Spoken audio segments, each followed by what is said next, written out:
بينكم وبينهم ميثاق أو جاءوكم حصرت صدورهم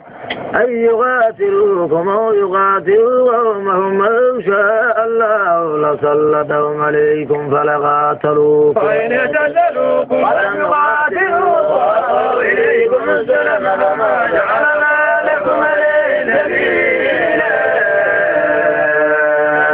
إلا الذين يصلون إلى قوم بينكم وبينهم ميثاق أو جاءوكم حصرت صدورهم أن يقاتلوكم أو يقاتلوا قومهم الله ولو شاء الله لسلطهم عليكم فقاتلوكم فإن اعتزلوكم ولم يقاتلوكم أو قاتلوا